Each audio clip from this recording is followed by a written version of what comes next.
Over the past few months, we have received a lot of messages reacting to our last few videos in our segment Buddhism Demystified. Of these, ones that stood out concerned the rise and emergence of Ambedkar's Buddhism.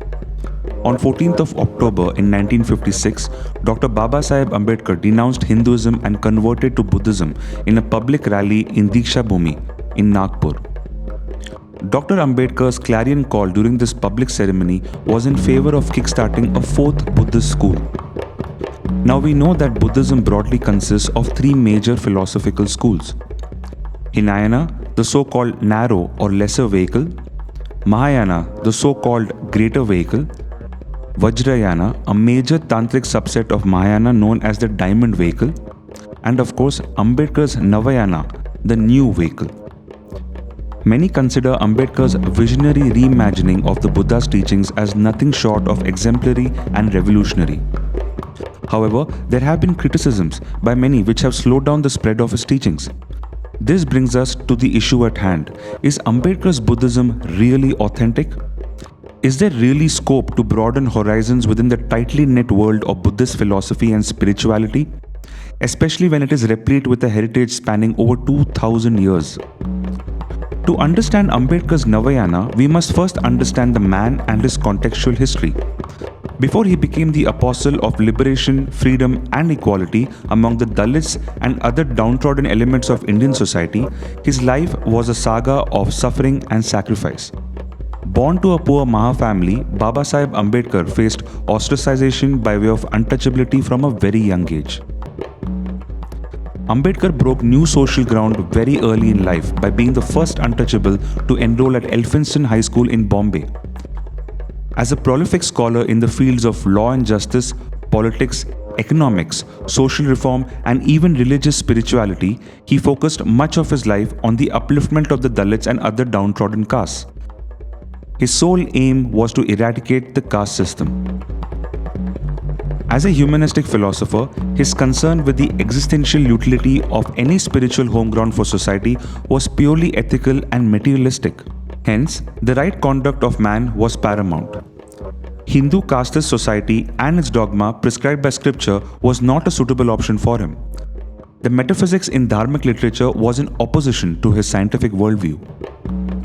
After 20 years of deliberation involving flirtations with Christianity and even Islam, he decided Buddhism was the sole religion available to the untouchables. He called upon everyone to renounce Hinduism and to convert to Buddhism.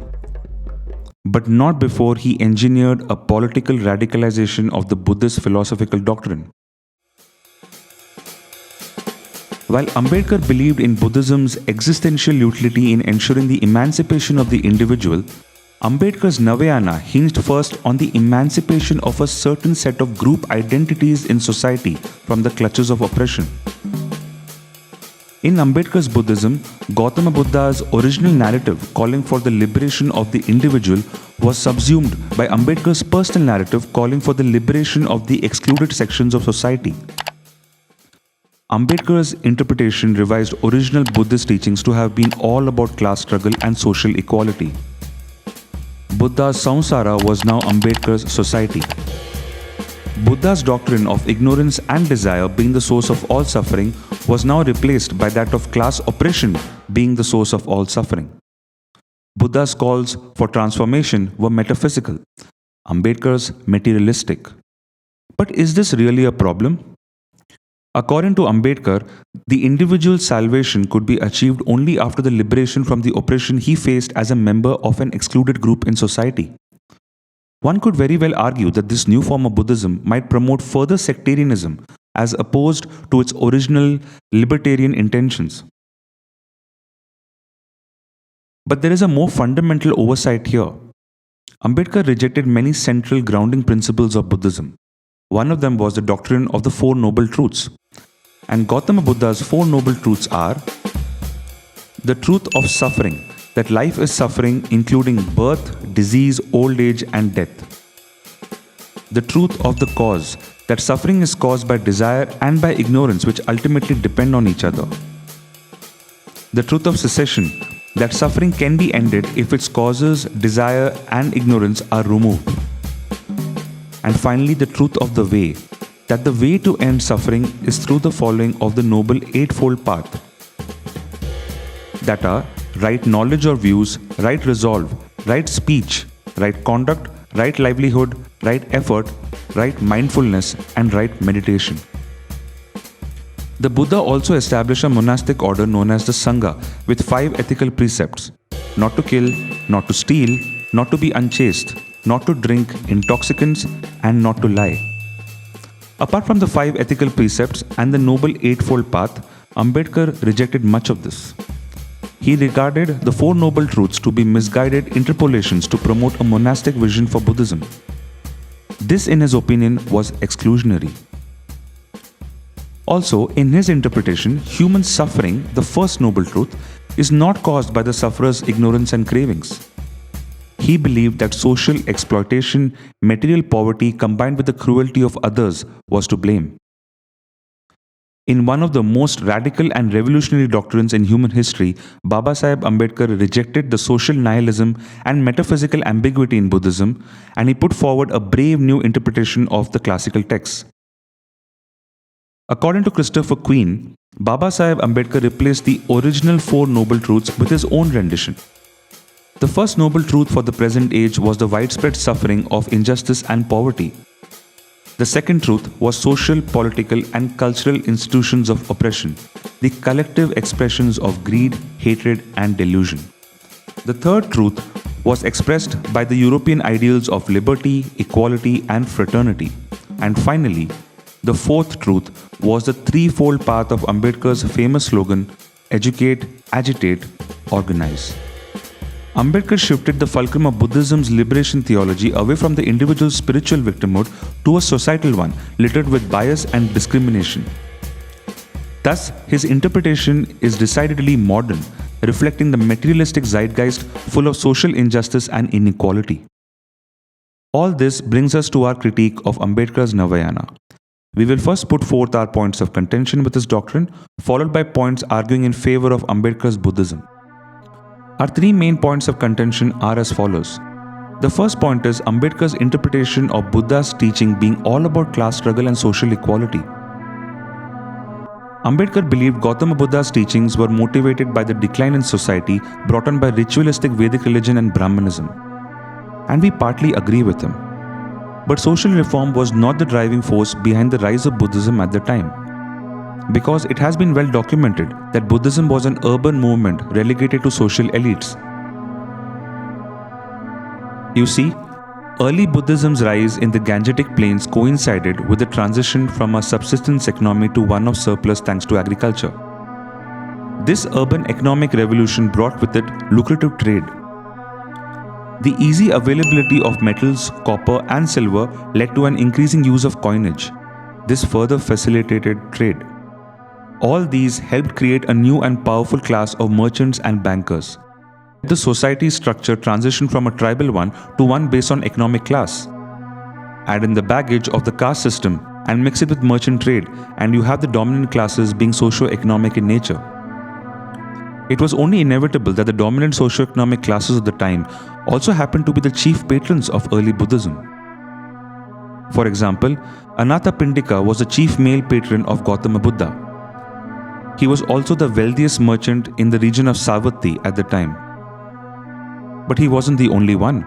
There was also a chief female patron known as Vishaka.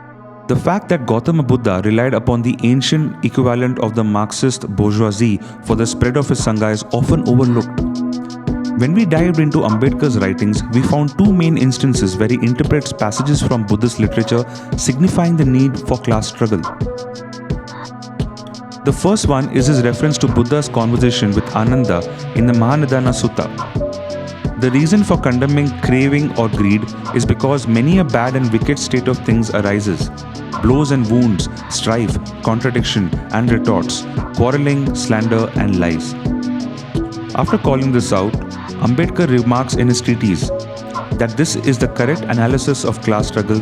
There can be no doubt. Yes, this could be an analysis of class struggle by way of inductive reasoning. But it cannot be the only interpretation or conclusion to be extrapolated from that passage. especially without the explicit mention of the upper classes responsible for subjugation of weaker sections in society. Greed, craving, avarice are all fundamental human sins. They can have multiple manifestations in the social sphere. The second instance Ambedkar references for his interpretation of class struggle is a quotation from a dialogue between the Buddha and King Pasenadi of Koshala. Moreover, there is always strife going on between kings, between nobles, between Brahmins, between householders, between mother and son, between son and father, between brother and sister, between sister and brother, between companion and companion. Although these are the words of Pasenadi, the Buddha did not deny that they formed a true picture of society. As to the Buddha's own attitude towards class conflict, his doctrine of Ashtanga Marga recognizes that class conflict exists and that it is the class conflict which is the cause of misery. Ambedkar's insistence on Buddha stressing on class conflict being the only cause of concern is weak. One can argue that it is a symptomatic assertion, especially when the latter half of the quotation bears mention of conflict involving deep interpersonal relations like mother and son, brother and sister, and so on. Even the first half mentioning caste and class can just as well be interpreted as intra-conflicts in nature and still hold water. They need not refer to inter-conflicts. Interpretation in favor of interclass or intercaste conflict gets murky here. It has been documented that the Buddha did visit impoverished villages of the Chandalas, Damras and the Patalas among the other lower castes of his time. And yes, he treated everyone as equal, irrespective of their caste, creed or even class. He preached his way of enlightenment to them. This was his prescription of upliftment in society. Nowhere is it explicitly mentioned that his prime objective was to incite class struggle and overthrow oppressive forces in society. The Buddha focused on the diseased and disabled as well to rid them of their worldly suffering through his philosophy.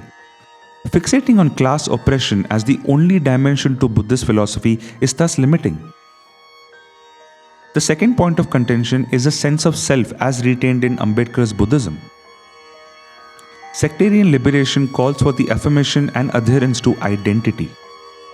Thus, Ambedkar's Buddhism is at loggerheads with Buddha's Anatta or Anatman doctrine, also called the no-self doctrine. Anatta's no-self doctrine rejects the very existence of identity in any way. As a part of this philosophy, Gautama Buddha himself never identified with any varna or clan or sect after his renunciation. When there is no self, there is no I, and there can never be a we. Social games of universal equality, revolution and liberation involve us and them, and the self and the other. But Ambedkar believed that the concept of anatta in Buddhism was too pessimistic and esoteric. Thus, finding a place for the trademark Buddhist line of skepticism in Ambedkar's Navayana is challenging. Which brings us to the last point of contention, the dynamics of individual versus group liberation. Buddhism's core teachings belong to the Shramana order, which includes Jainism, Charvaka, and Ajivika philosophies, among others. Shramana thought advocates the rejection of rituals and society and demands for the individual's renunciation from worldly order. According to the Buddha, all change starts with the individual. Reform, revolution, and rebellion starts in one's inner world before the outer world can change. Hence, the individual's salvation is spiritual and metaphysical first. All three vehicles, Hinayana, Mahayana, and Vajrayana, broadly work along these principles. In fact, Ambedkar himself believed in this. Passages in his essay Buddha or Karl Marx clearly state this as well. But the interpretation of his Navayana doctrine has it the other way around. Suffering in the world can only be ended by the overthrowing of oppression in society. Such a revolution would call for a collective effort, not an individual one. Thus, the individual's salvation by liberation is dependent on circumstances beyond the individual's personal span of control. It is existentially materialistic. This can set a dangerous precedent along the lines of Marxist socialism, communism, and toxic versions of the social justice wave. It is then evident that Navayana's core motif is worldly affirmation, whereas canonical Buddhism's core motif is that of worldly renunciation. as is characteristic of the Shramana tradition. Thus, Navayana and canonical Buddhism have opposite orientations.